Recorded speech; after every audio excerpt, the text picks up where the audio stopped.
Alright, what is good, YouTube? Today we're playing some purple red Monkey D. Luffy. This leader is super strong, but with a heavy drawback of having 3 life. It enables some cards like Radical Beam and the 3-drop Zoro that lets you ramp, but I'd say the 3 life is a pretty big detriment, especially when you think about it from a theoretical perspective. You end up with just less cards because you have less life throughout the game. So you need to play very impactful cards, and yes, ramping up lets you get there. But yeah, red purple Luffy, very strong leader, but it seems it needs a little bit more, in my opinion. So let's jump into it. Let me. Oh man, where is that? There we go. Let's get rid of that. Let's play some music. And let's watch this first replay. Okay, here we go. We're into Kaido. Kaido's slow. Honestly, anything slow, it feels like Red Purple Luffy should be favored because he's a 6k leader. And really takes advantage of 10-drop Luffy. I mean, 10-drop Luffy is just the bread and butter of this deck, in my opinion. Yeah, so we end up mulligan strategy wise, we're just mulliganing for this Zoro Juro. If you don't see that mulligan or Bond Clay, we hit both of those and a Nami Searcher, so we've got a great early curve. But yeah, here we go. He swings into me. That means he's not developing board, which is great. I'm playing a slow deck. I don't want to see bodies because I don't want to die. And yeah, like a 6k leader dissuades the swing, but it's definitely worth it. Definitely worth it to put the pressure. This deck plays a lot of bricks, so. Anyways, we just kind of ramped on here with Zoro, Bon Clay, swing 7s, and we leave up 1 for our Radical Beam. We pick up Diablo Jambe, but that card is pretty niche. I almost want to just cut it. I'm sure there's scenarios where it comes up, and it really enables your 10-drop Luffy as well. But yeah, he Lin-Lins my Bon Clay. Just a little thought here, folks, but when it comes to Lin-Linning and putting a card on the bottom of life, you gotta kind of think about what that card is, because Bon Clay is kind of useless into these later rounds of the game. If I'm spending 4 Dawn, I want to be doing that to swing life or help me drop big bodies. So Bon Clay getting added back to my hand is a little less scary than a random card out of my deck, because that random card could be cards like that Newgate in my hand or the Luffy. Just a little bit of a theory idea here. I'm playing Lin-Lin in this deck eventually, and I start Lin-Linning cards to the top because, like, let's say in the Bonnie matchup, for example, it is less scary for them to get a random card it's less scary for them to get like a carrot than it is a random card, especially when my board is all like 10 drop bodies. So yeah, anyways, this is going fairly smoothly.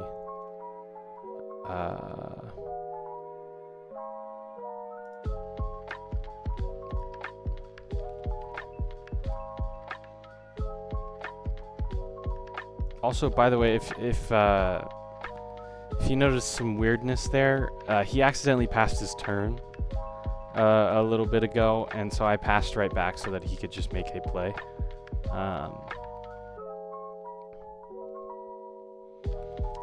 He ends up using that to, Kaido into Black Maria, removing my life. It's a very powerful play, but it's something that takes a lot of setup and doesn't seem to be worth it unless you're also pressuring life on top of that.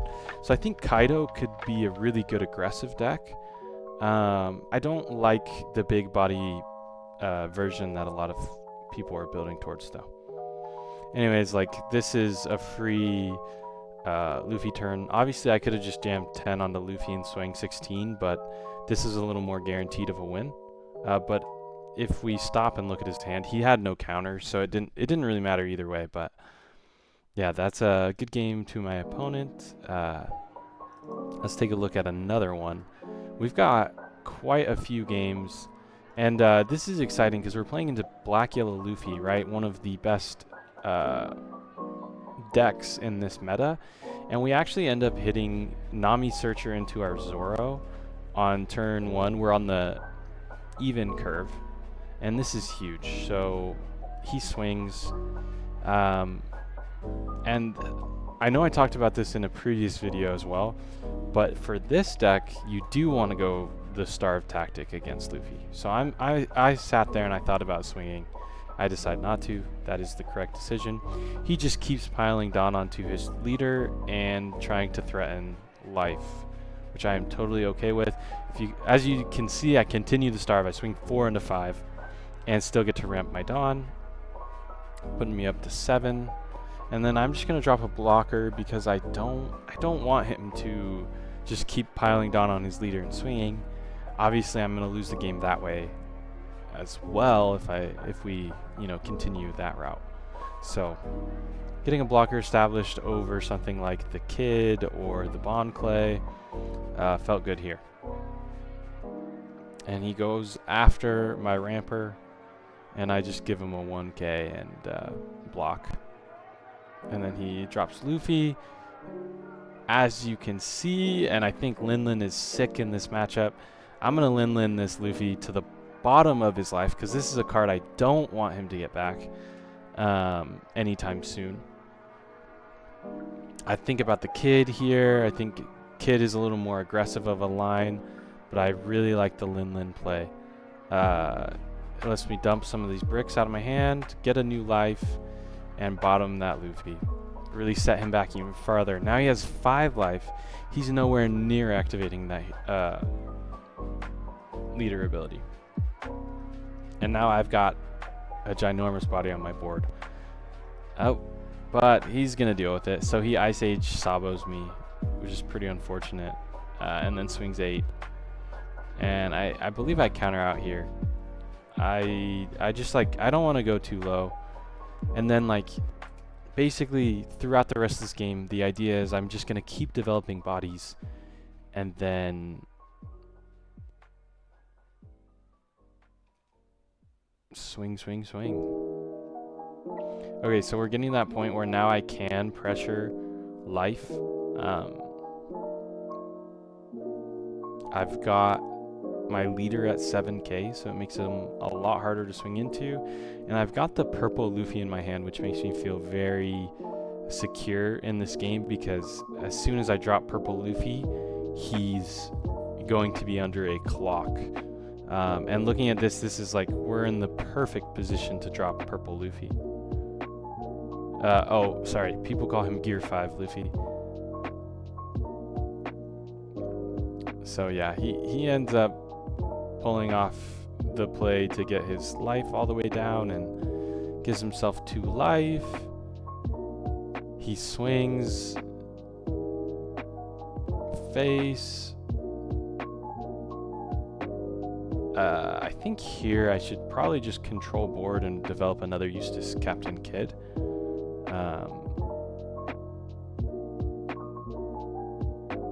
Oh, but I go face. I don't Dawn minus, which is telegraphing that I'm about to Gear 5. Oh, and he gives up. And to be honest, it's a fair point to give up on. He has 1k counter, and I'm going to be swinging for 7, 12, and then, 10? But yeah, that is an example of kind of how that black-yellow Luffy matchup goes. I mean, clearly purple-red Luffy is countering. Okay, let's get into another one. We're against Lucci, another top meta candidate. We kind of have a terrible hand though. I mean, I was messing with this list throughout all of these games, and I did at one point, I was up to 4 queen, because I really like the card. It lets you cycle and develop a 6k blocker, which is huge. But the Dawn minus is really relevant when you're trying to curve into your big bodies. So it's pretty unfortunate that I have so many queen here, because he's also just a 1k counter. So it's not something we necessarily want to use too often. And here you could say that I made a little bit of a mistake. I could have Nico Robined, popping Rebecca, and then piled everything onto this Brooks to try and remove it. Or like left up 2 Dawn for this event in my hand. But I end up just like swinging, letting him use the Rebecca, and then develop the queen. So pick up a Nami. I don't need that at this point. Although it is pretty nice for searching out those Gear 5 Luffys and 2k counters. But again, I think the other cards in my hand are better. If he Rebecca's again, I want to have that Nico Robin. And then developing Bond Clay is going to be great to help me fix my Dawn curve after I just Dawn minused. So he's seeing 6, Ice Age, pop Queen. I'm feeling pretty bad. He's removing almost every play that I've dropped. And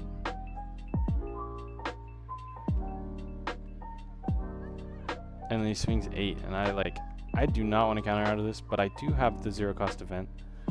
So it's not terrible. But we're not in the best position right now. He's got 5 cards, 4 life. And I've only got 6 Dawn right now. So, I mean, yeah, we kind of got to get into a position where we can ramp up our Dawn. And yeah, we really want to get rid of this Brooks. So we swing 8 into the 4, ramp a Dawn with Bond Clay, and pass. Leaving up 1.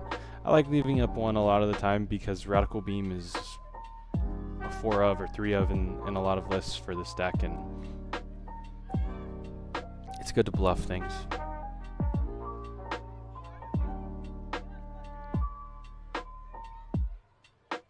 He shows me. I mean, at this point, I'm feeling really, really bad. I top deck the Gear 5 Luffy though, and I'm like, okay, maybe there's hope. I activate leader ability, and I think that might have been a mistake here because so I activate leader ability. So that puts me to 10 Dawn, but before I was on 9, and I could have gone Queen minus down to 8. Oh, but it's not a misplay. He doesn't have 10 Dawn yet. Because then I was gonna say then we can get the Sanji blocker out as well, but in this case that's not possible. And yeah, I queen, end up dumping this probably Nico Robin or the bricks. Yeah, I'm pretty worried about dying here. Swing 6, I swing 9, copying the Isho's power with Bond Clay, and then I end up going double queen here, and I feel like hindsight, I really did not like that play, and you'll see why.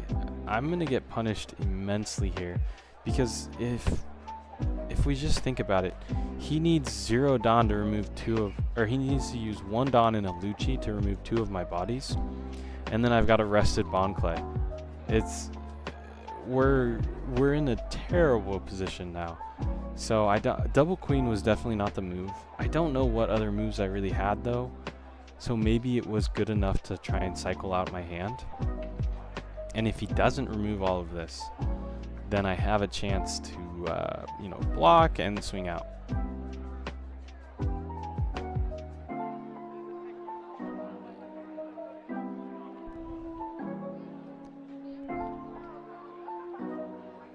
Okay, our opponent is thinking a little bit. Yes, he's playing a little bit more complicated of a deck than us, but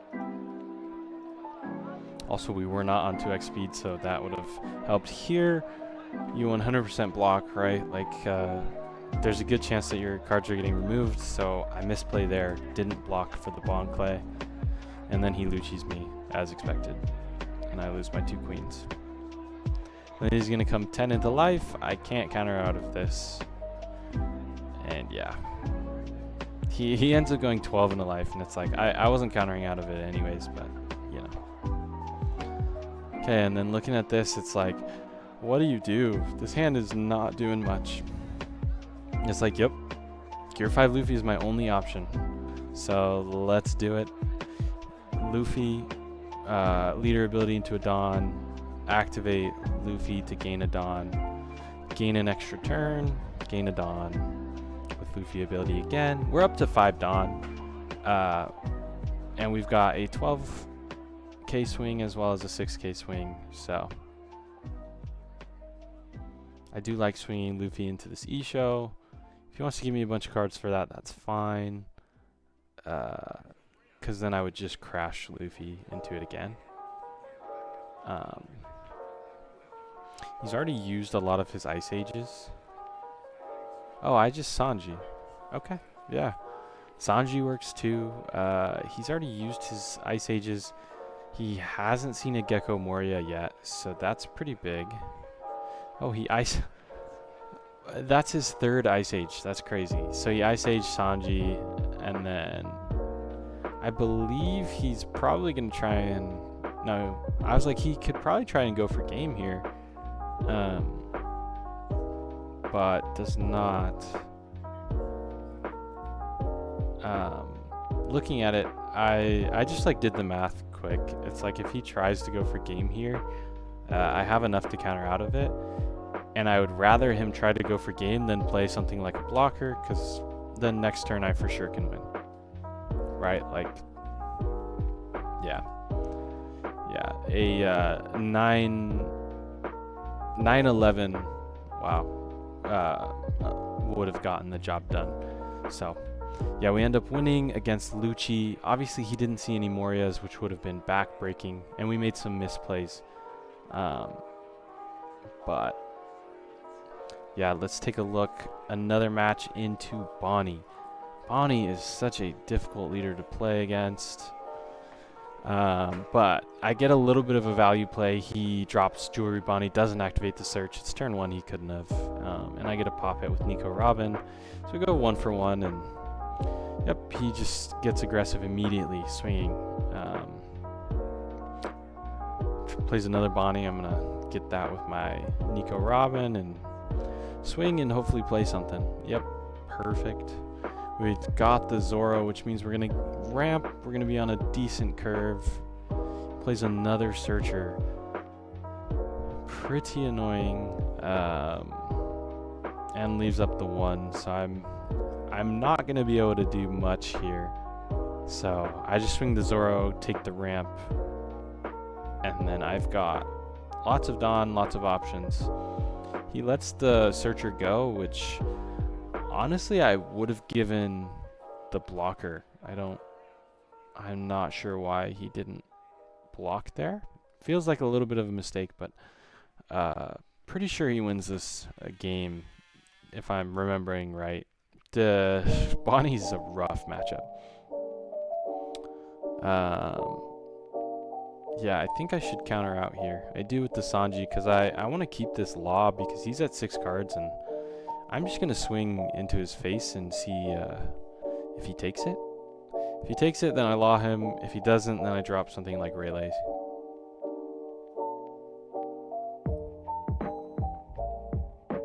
Takes it. I still think Rayleigh would have been the better move, though. Because developing big bodies is super important here. And he's got a carrot, so he's just going to lock down like my entire board. And then I'd go ahead and develop a Zoro. More bodies, more swings is kind of the idea in this matchup. I do have double Lin, so I'm also like not as scared of this carrot as I normally would be. I've got Luffy, so I mean this game can turn around really quick.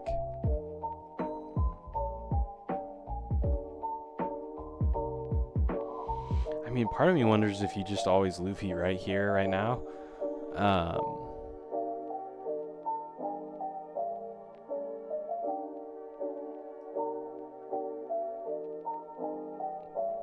Do you just Luffy when you can in this deck? Because it's such a huge play. You get a whole extra turn and a bunch of extra swings. Yeah, maybe you're supposed to Luffy a little more aggressively. I think that's worth trying. I actually am not sure the right way to play.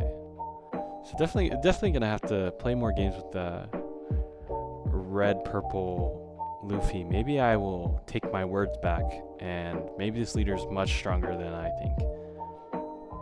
I think a 6k leader is obviously innately very strong, but I mean, you have to kind of curve perfectly, and you're also you're just playing a bunch of cards that are kind of lower impact. He freezes one of my Dons, which is actually pretty annoying because I did want to Gear 5 Luffy here. Because I think I could go for game if I did that, or at least wipe his board. But yeah, I'm going to crash 10 into this carrot to start. Or at least I think I would crash 10 into carrot. That's what I would. Yep, and then let's Lin, get rid of the Bonnie.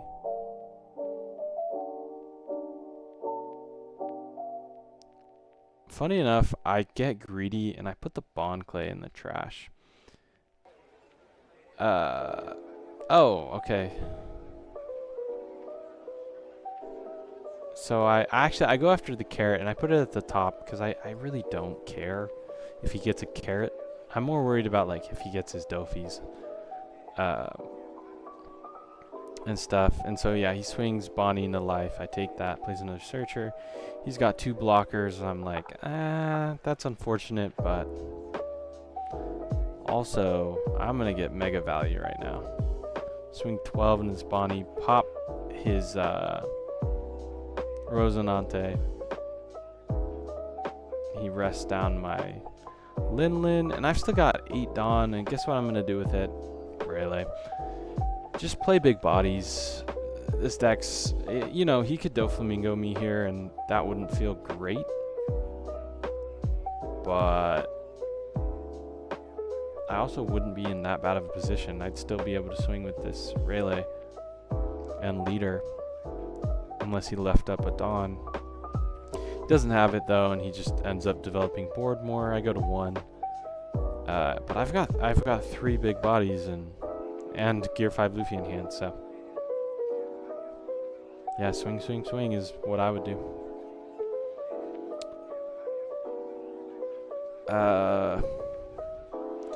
Yep. Swing. And then, I mean, math-wise is... Oh, I guess I can Lin here and just, like, guarantee that I'm not going to lose. And then, again, here's the theory. It's like, I'd rather give him a Cavendish than another random card. So I'm going to swing 7 into life, give him back the Cavendish. If he wants to develop that, that's fine. Because now look at my board. It's starting to get out of control.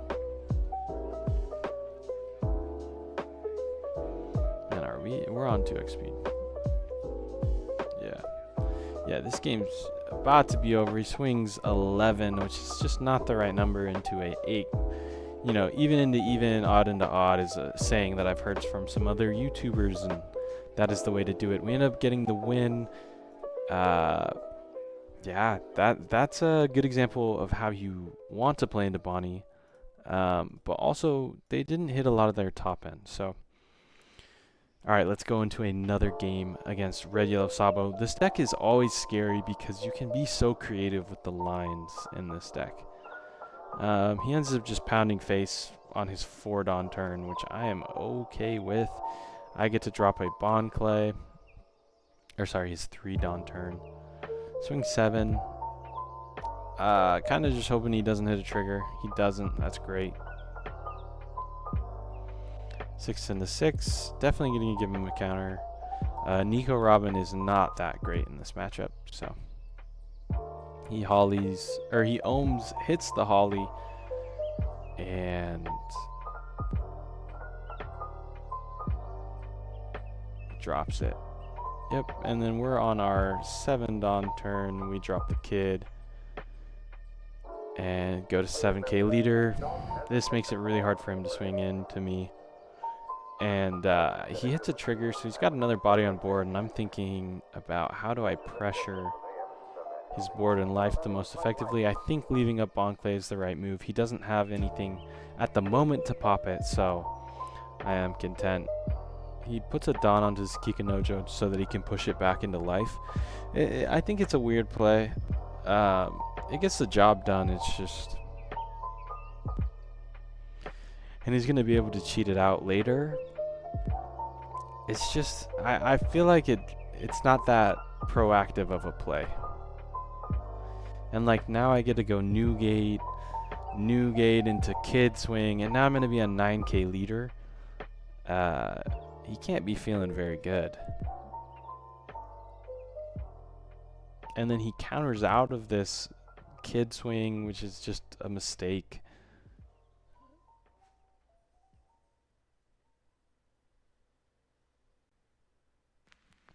And then he counters out of the leader swing, which again, he goes down to 2 cards. And I'm thinking to myself, I feel good right now. Like, I feel really good. So, yeah, I just go ahead and pass it back, leave up this Bonclay. It's going to help me control board at some point here. But I just decided that's not right now. We're a 9k leader. We're kind of hard to deal with, so. And if he's going to swing into Captain Kid here, I'm okay with that as well. That's buying me time. And I've got 2 2Ks in hand. I should be able to defend this guy reasonably well.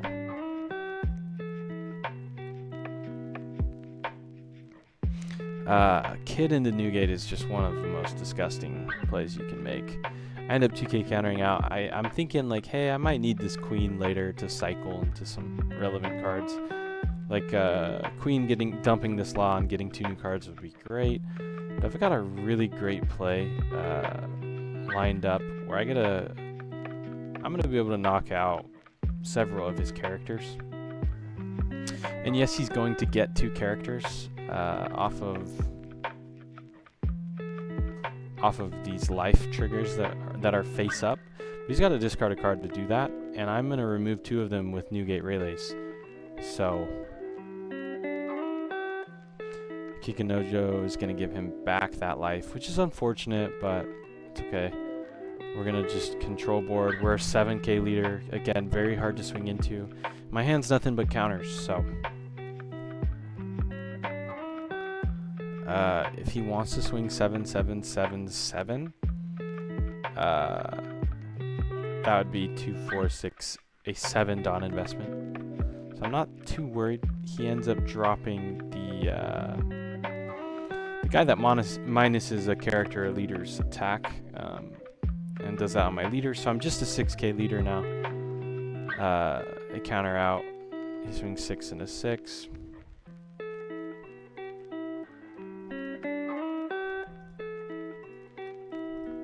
Sorry, just making sure the speed is up here.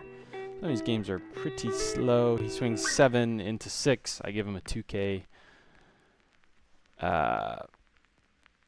Pushes Ohm back to life. 5 into my Bonclay. Don't care.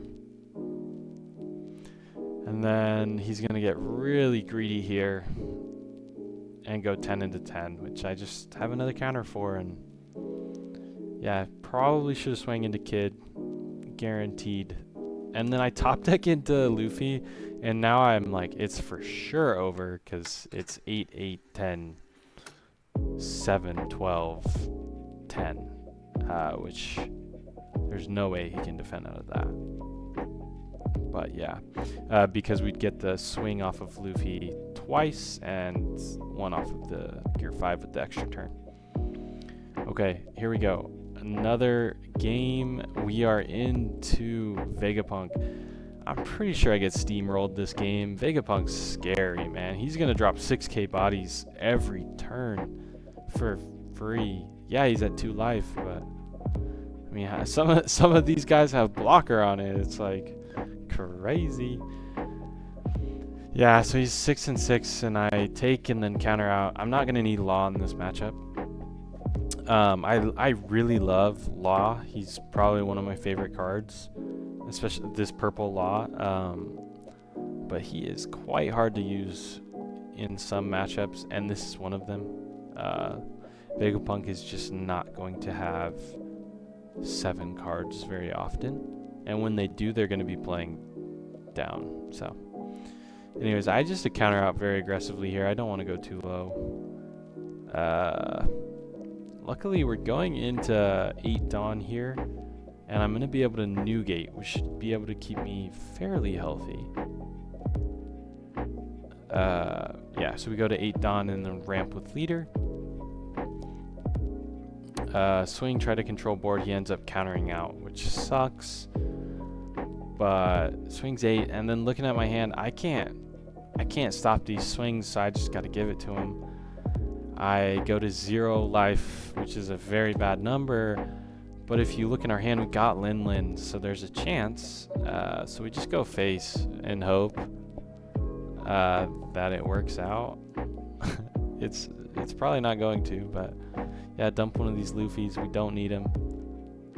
I make a mistake and I push the his rested character back to life. I should have pushed back this Bonnie or the Lilith to get an extra body off the board.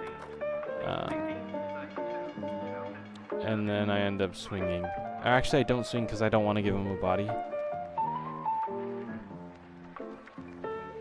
Yeah, and I think he's just gonna swing and kill me.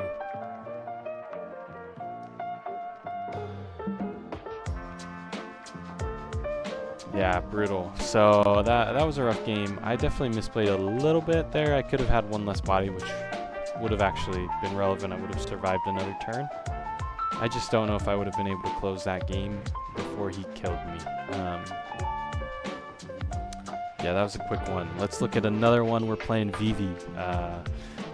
Don't see this leader very often, but the crazy part is the leader can't attack, yeah, but you're blue-red, which are great colors. And your leader ability just draws you a card and lets you give something rush, which seems crazy to me. I'd love to mess around with that leader. But after playing this match, you can tell it's not entirely everything that you want and need this leader to do. And he's playing like the Koza, like Alabasta stuff, which obviously is like on theme. I just don't think, maybe that's not the best way. There's probably better cards.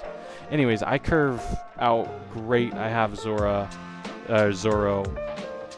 swing with him, ramp, and then get a swing 7 and 7. I've got tons of top end in my hand, and I can tell he's not going to be putting any pressure on me. So, yeah, I think this is going to be a roll, a steamroll.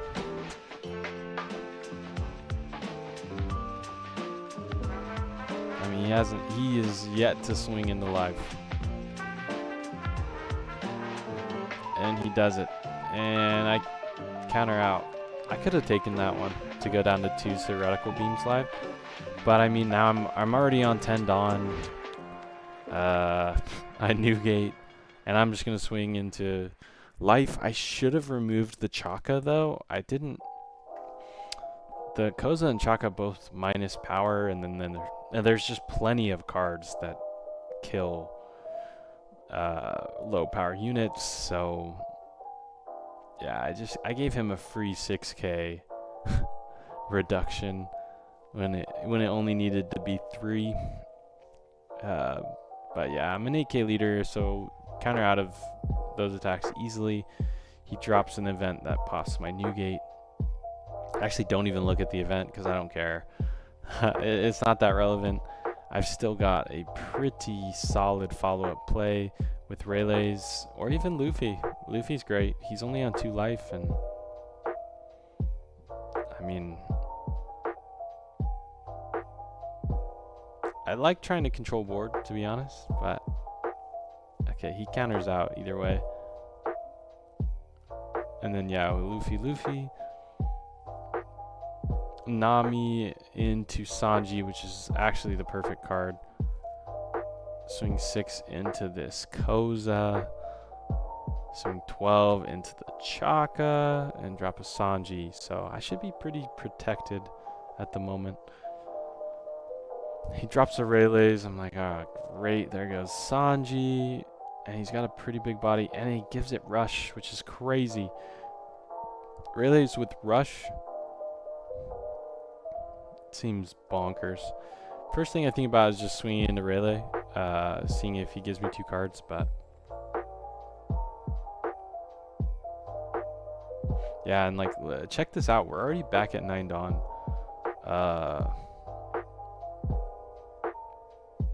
Pretty crazy that you can drop you can drop purple 10 drop Luffy, get an extra turn, and then the turn after that extra turn you go to 7, or you go to 6. No, you go to 5. Okay, whatever. It's just crazy that you can be back on 10 Dawn 2 turns later. So yeah, and so we're just going to swing 7s and try and go for game. He gives me 2 2Ks, which is a pretty good sign that he doesn't have very much counter power. He gravity blades my board, and I'm like, I got another Luffy for you.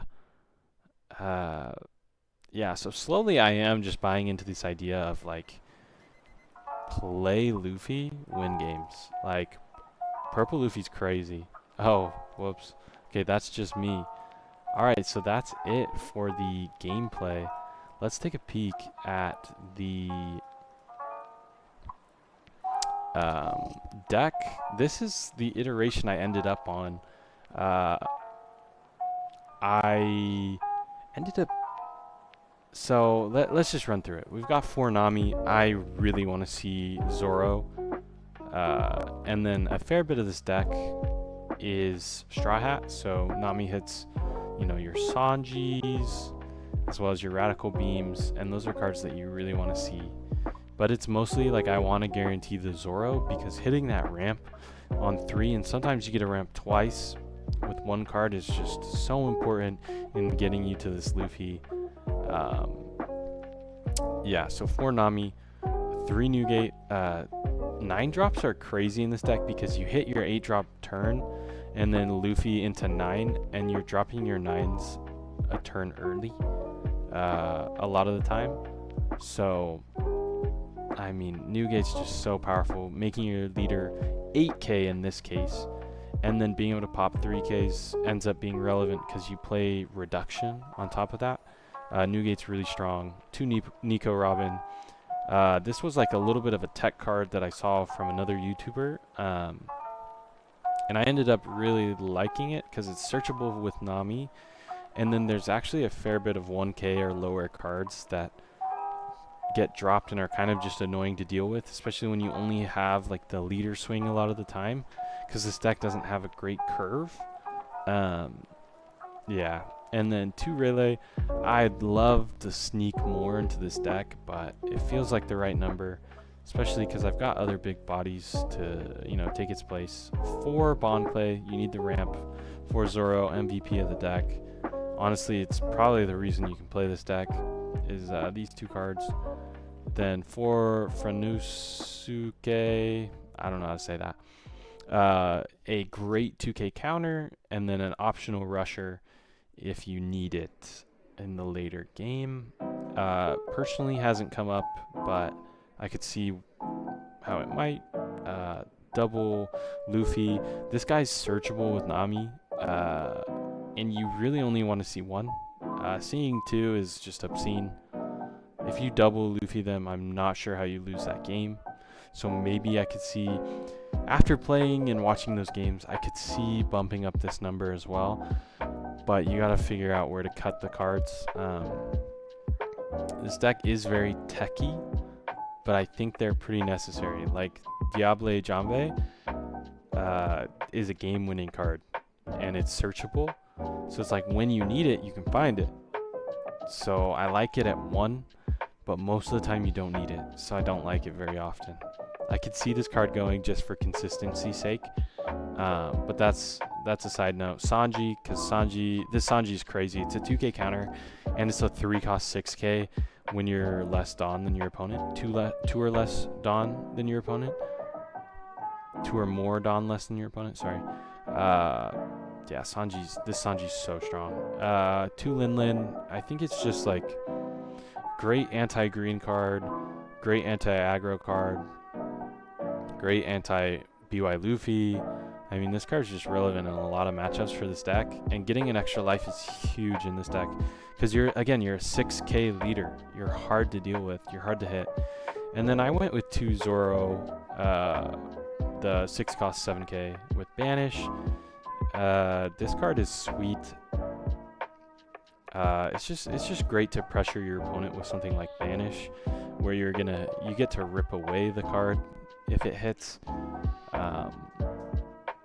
Kind of a tech choice. This could be anything, to be honest.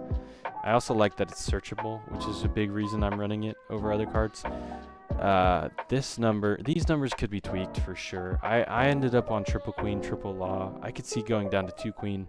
I like 3 law because, I mean, nobody's respecting it. I don't know if it's just like online play that nobody respects it, but a lot of times you're also just forced into taking and going to 7 cards.